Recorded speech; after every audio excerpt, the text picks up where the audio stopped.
The automatic doors slide open with a soft swoosh as Tyrese Miller steps into the brightly lit electronics store in Phoenix, Arizona. Air conditioning washes over him, a welcome break from the desert heat outside. The store gleams with rows of gadgets, headphones glowing behind glass, massive TVs looping commercials, aisles filled with neon packaged gaming gear. Tyrese pauses for a moment, soaking it in. He's been coming here every week after school, staring at the same item, a wireless game controller, imagining how it would feel in his hands, how it would make his older brother Darren smile when they finally play games together after Darren's long work shifts. He reaches into his pocket and touches the folded stack of bills, $57 exactly. Every dollar was earned through sweat, pushing a lawnmower across sun-scorched yards, scrubbing car tires until his back ached, tutoring the neighbor's kid in math, skipping after-school snacks to save every cent. This controller isn't a luxury. It's a victory. Tyrese walks with purpose toward the gaming aisle. His shoes are a little too big, hand-me-downs from Darren, and his hoodie is faded at the elbows. But he holds his head high, because today he gets to buy something new, something that's his, honestly earned. He reaches the shelf and carefully lifts the controller's box with both hands, as if it were fragile. The sleek design, the shiny buttons, it's perfect. His heart beats faster, excitement warming his chest. He imagines the moment Darren unwraps it, imagines laughter returning to their home, imagines feeling like he contributed something real. He takes one last glance at the price tag, confirming his savings match. I did it, he thinks proudly. I really did this. Controller in hand, Tyrese begins walking toward the register, his steps almost floating. He doesn't notice the suspicious eyes locking onto him. He doesn't hear the quiet footsteps behind him. But soon, very soon, his celebration will be interrupted.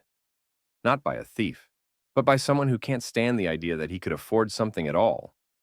Tyrese heads toward the front of the store, nervous excitement buzzing beneath his skin. He keeps checking his pocket, making sure the money is still there. It feels like luck, like if he touches it enough times, the moment won't disappear. But before he reaches the register, a figure steps directly into his path. A store employee with a stiff posture and irritation already etched into his face. The name tag reads Colin, though the glare in his eyes spells out a different introduction. Problem. What do you think you're doing? Colin demands. Tyrese stops instantly, palms tightening around the controller box. Buying this? He answers cautiously, confused. Colin crosses his arms, leaning in close with a sour smirk. Don't play dumb. I saw you stuff something into your pocket. Tyrese's heart drops. Not because he's guilty, but because he recognizes this tone. He's heard it before, in stores, on sidewalks, in classrooms. Guilty until proven innocent. And even then, still guilty. He slowly lifts his hands from his pockets, showing they're empty. I didn't put anything in my pocket, he says softly. You can check if... Colin interrupts with a scoff loud enough for nearby shoppers to turn their heads. Yeah, right. Kids like you always have a trick up your sleeve. Kids like you. There it is. The line that slices deeper than an accusation. Tyrese tries again, his voice cracking. I have money. I'm going to pay. No, Colin snaps. You're going to give that back and march to security before you embarrass yourself any further. Suddenly, the air feels heavy. The floor feels too large. Eyes around him feel like daggers. Whispers spread. Look at him. Knew at the moment he walked in. Should call the cops. Tyrese's chest tightens. Embarrassment floods his veins with heat. He grips the controller a little tighter, not to hide it, but because it represents effort and hope, and something good in his life, something he refuses to let be stolen. I'm not a thief, he says louder this time. I didn't steal anything. Colin smirks like he's enjoying this. Well then, his voice dripping with false authority, you won't mind if security proves you wrong. He raises his radio and calls out, Security, we have shoplifting in progress. Shoppers stare now, openly, boldly, hungry for the show. Tyrese looks around for someone, anyone, to speak up for him. But no one does. Because in their eyes, the case is already closed, and the verdict was decided the moment they saw his face. Before Tyrese can even finish his breath, A large security guard arrives at the end of the aisle. Tall, broad, expression stiff as concrete. He doesn't ask what happened. He doesn't ask if anything happened. He only sees a frightened black teenager holding an item that looks too expensive for him. The verdict is instant. "Hands where I can see them," the guard orders. Tyrese's voice breaks. "Sir, please, I was just trying to—" The guard grips his wrist hard, twisting it behind his back. Pain shoots up Tyrese's arm as the controller box drops to the floor with a plastic clatter. Shoppers gasp, not because of the injustice, but because the crime is finally visible. Phones are raised, pictures, videos. Proof for a story already decided. Black boy caught stealing. Tyrese tries not to cry. Crying would only make him look guilty. That's how the world works. He learned that too early. They march him through the store like a trophy in a parade he never asked to join. Every stare says, "I knew it. I could tell by looking. He doesn't belong here." The guard pushes him into a tiny gray security room. The hum of fluorescent lights buzzing overhead like flies around a wound. The walls feel too close, like they're leaning in to suffocate whatever truth he still has left. "Empty your pockets," Colin demands. With shaking hands, Tyrese lays out everything. 2 pencils, a cheap phone, a crumpled homework sheet, and the stack of $57 in worn bills. Enough to pay, enough to prove intent, enough to prove innocence, if anyone cared. "So what?" Colin snaps.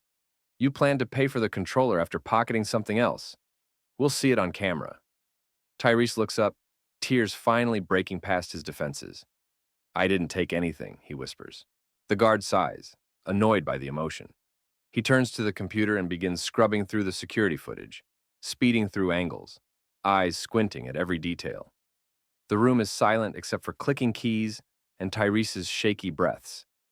And then, the guard stops, leans forward, rewinds. The screen shows a man in a crisp business suit in the headphone aisle.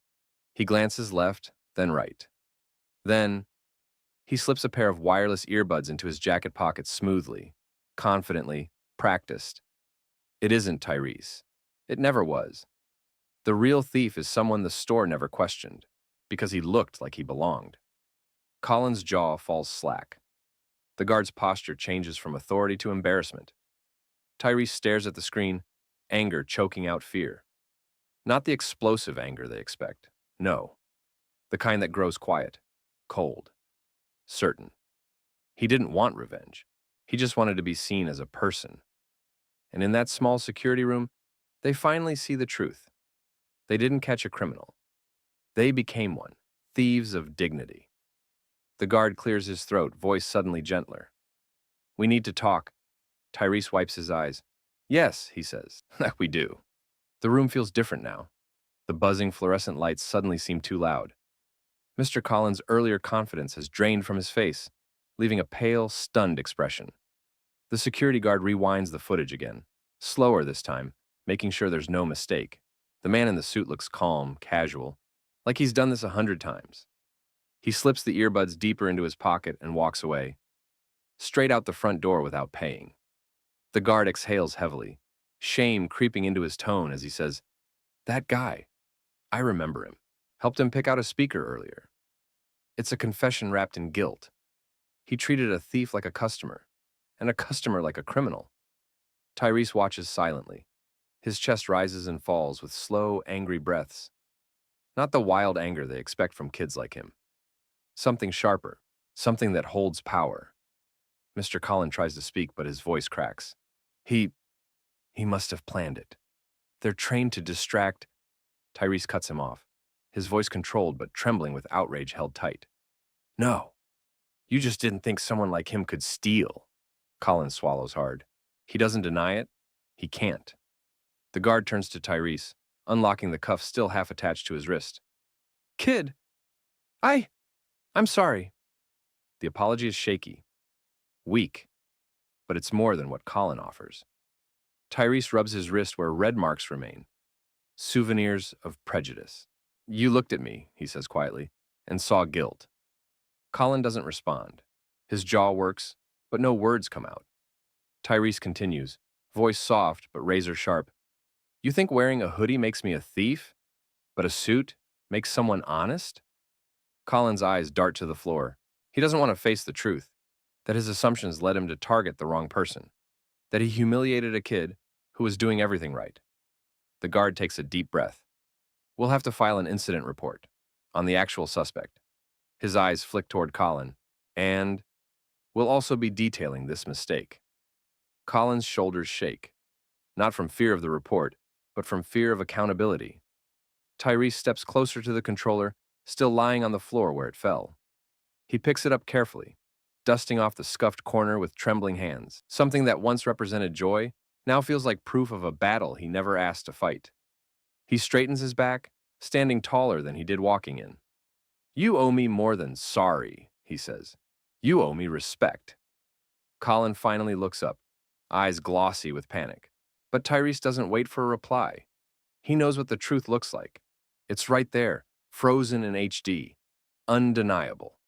For once, the evidence doesn't lie, and neither will he. Mr. Collins stands stiff, a crack showing in his confidence as he watches Tyrese grasp the controller he nearly lost.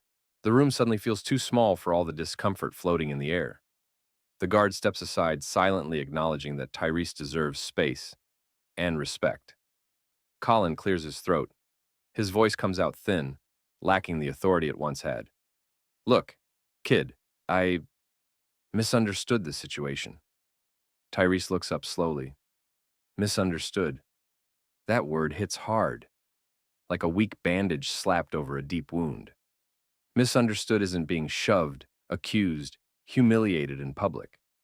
Misunderstood isn't security gripping your wrist hard enough to leave marks. Misunderstood doesn't result in shaky breaths and a heart pounding with fear that the world will never believe you. Tyrese keeps his voice level, but there's steel under every syllable. You didn't misunderstand. You assumed. And you made sure everyone else did too. Colin flinches, unable to meet his eyes. I shouldn't have raised my voice, he stammers. Tyrese lets out a bitter breath, raised his voice, like the volume was the injury. No, Tyrese says. You shouldn't have treated me like I was guilty just because I don't look like your idea of a customer. The guard shifts awkwardly, guilt twisting his expression. Colin tries again, desperate to soften consequences.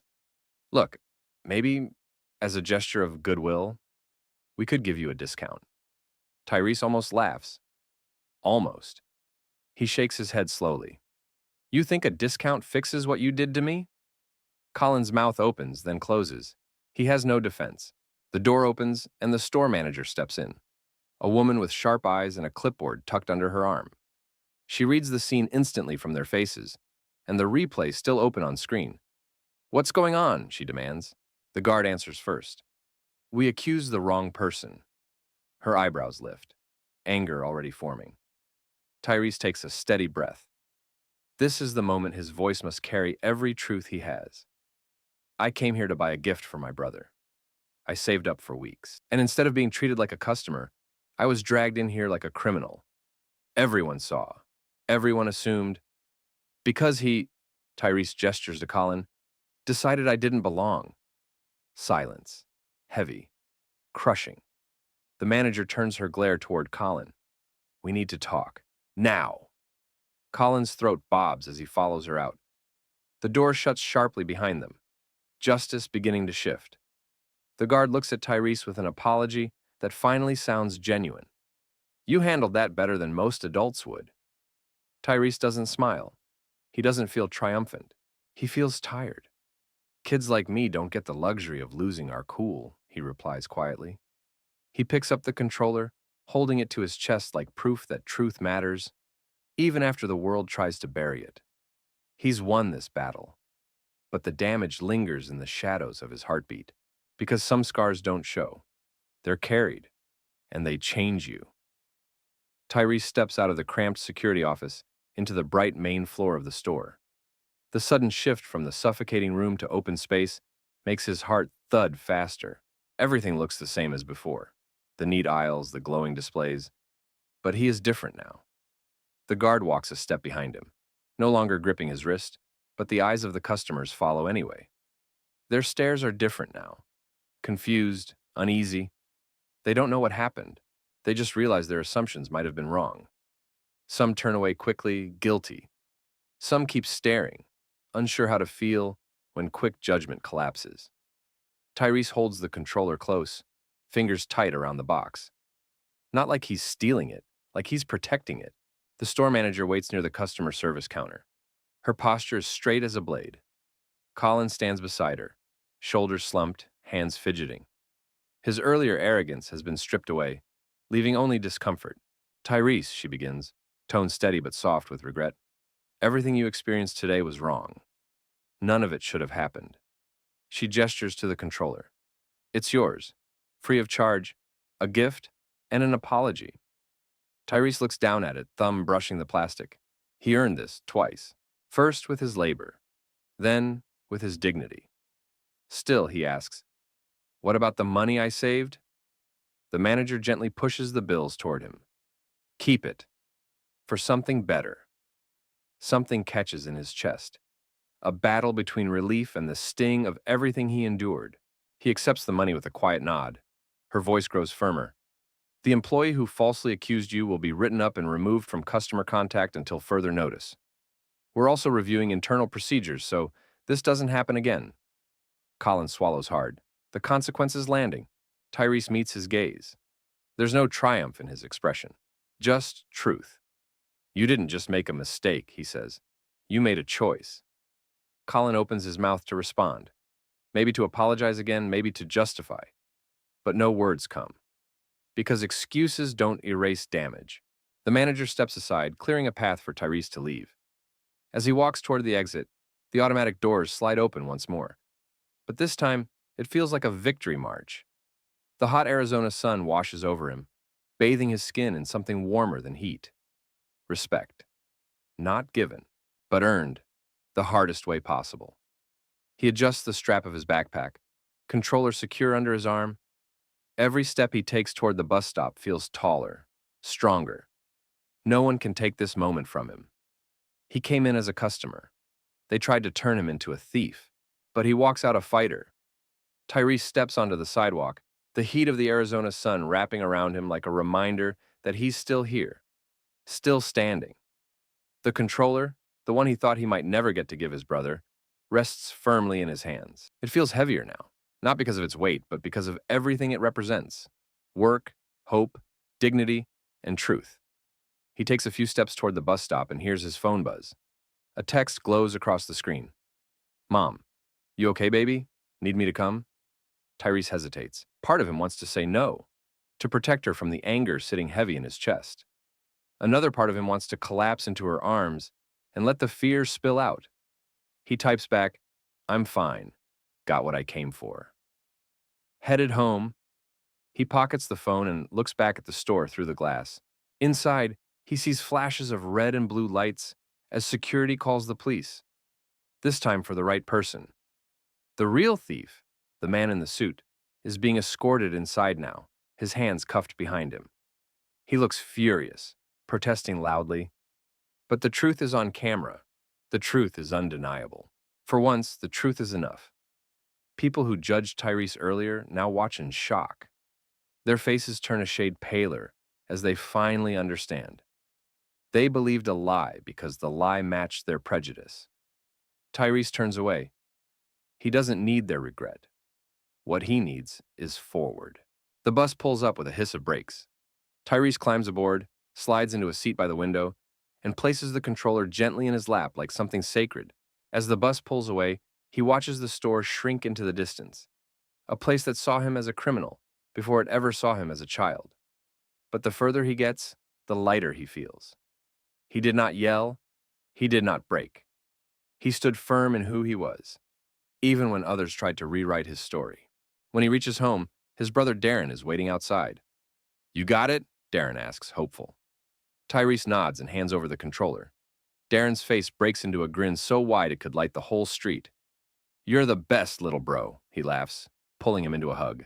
And suddenly, everything that went wrong doesn't hold the same weight anymore. Because this joy, this pride, this moment is what he was fighting for from the start. Tyrese looks up at his brother, at the tiny apartment they share, at the neighborhood where people know him not as a threat but as family. For the first time that day, He smiles without any pain behind it.